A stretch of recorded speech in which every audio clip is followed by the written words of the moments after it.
I'm Michaela, and we've got Flick, Amelia and Michaela here also to talk to you about the consumer purchase decision making process. And in particular, we're going to talk about purchasing a MacBook Air. So we're just going to run through an introduction, the 5 steps of the buyer behaviour analysis, some recommendations we've come up with, as well as the conclusion and the references.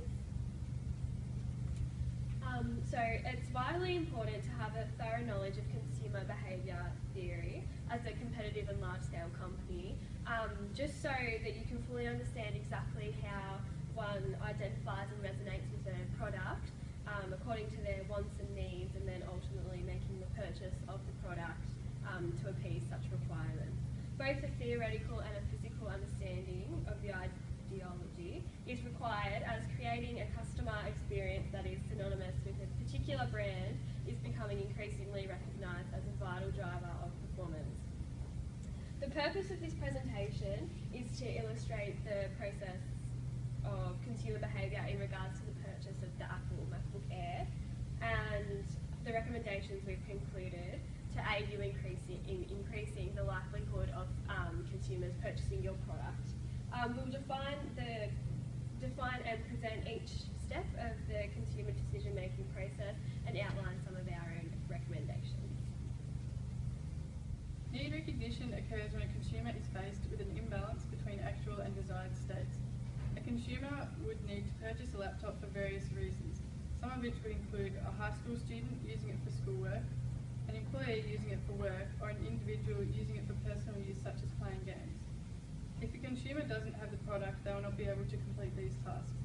For example, a high school student may not be able to complete their homework, an employee may not be able to respond to emails promptly at home, and an individual may not be able to spend time relaxing playing games.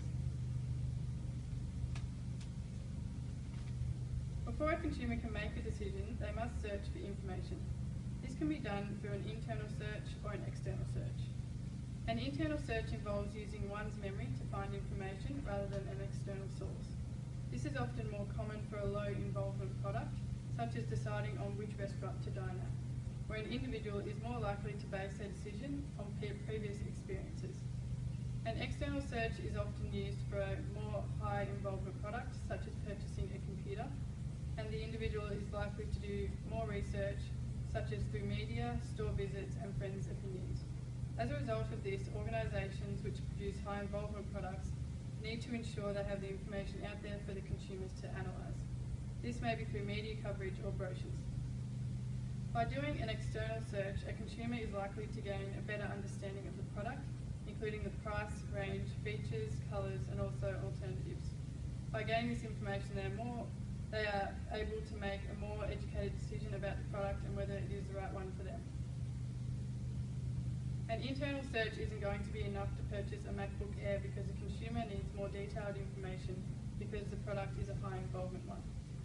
There is also more money involved with purchase of a MacBook Air, therefore there needs to be a greater amount of time taken to decide whether the product is right for the consumer or not.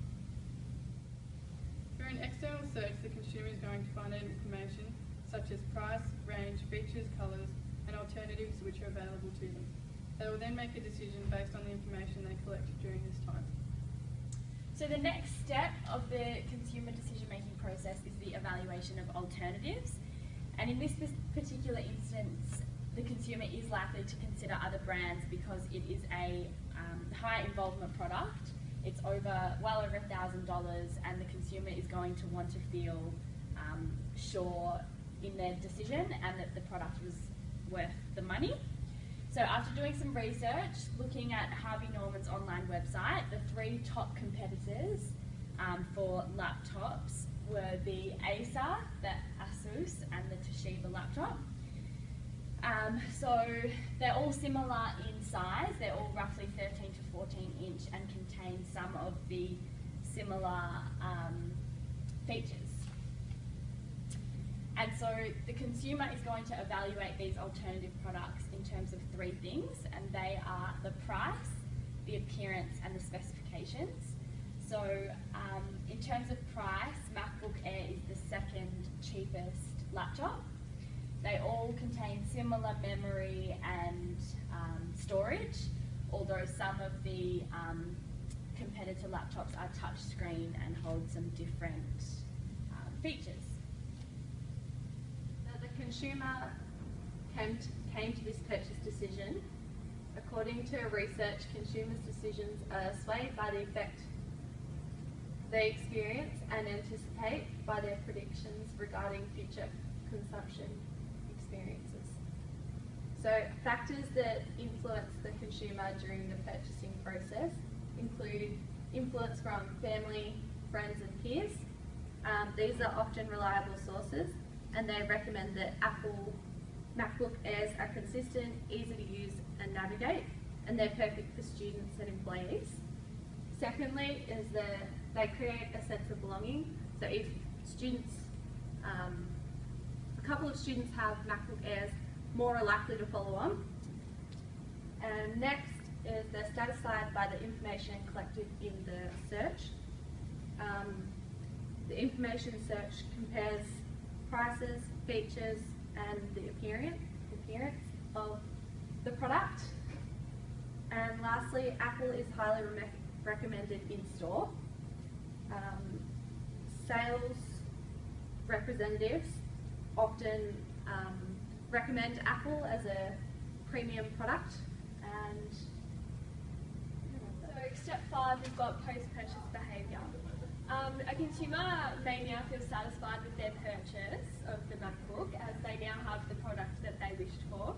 After their extensive information search and going through all the other steps of the decision-making process, the buyer may feel elated and have a sense of fulfillment and achievement once they finally purchase their target product, provided that it works properly and lives up to their expectations.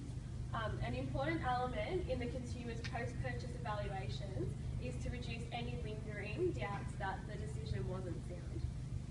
To avoid cognitive dissonance, the consumer needs to feel as if they've made the right decision both financially and strategically, and they feel they need to be able to justify their decision to themselves. A consumer may be dissatisfied on the other end of the spectrum with their purchase of the MacBook if the product's faulty or it's just not where they thought it would be, where they envisioned how it would be working. By receiving a faulty computer, the buyer will immediately be displeased with the product and most commonly use word of mouth to tell their family and friends of the fault. The same goes if the buyer experiences a letdown in regards to what they originally thought they were going to be using the MacBook for and how it doesn't work out.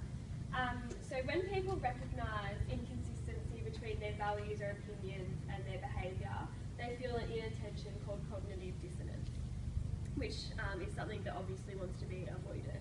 Cognitive dissonance can potentially be the downfall for not only Apple, but also any company, as the power of word of mouth, which undoubtedly will be used by consumers everywhere, is so strong that once a company gets a bad name, all customers and consumers will begin to avoid the same company.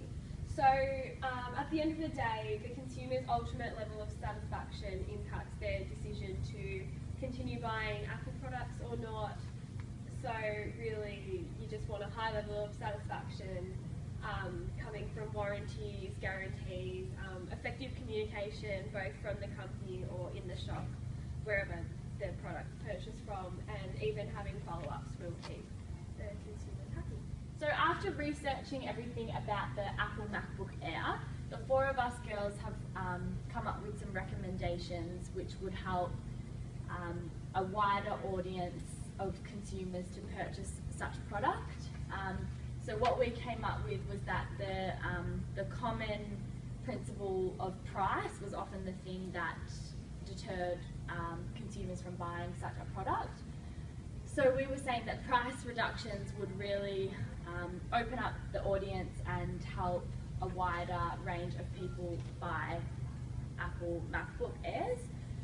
So that includes student discounts, often because students like going back to the sense of belonging. If everyone has a MacBook Air, more students are likely to want to get one. and they could take advantage of this by having a student discount.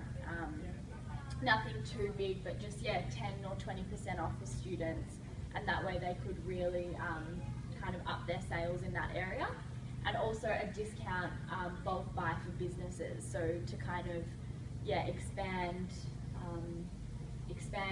to their target audience. They could come up with a discount to kind of say if a business were to buy MacBook, Apple laptops, they would provide a discount if it was bought in bulk.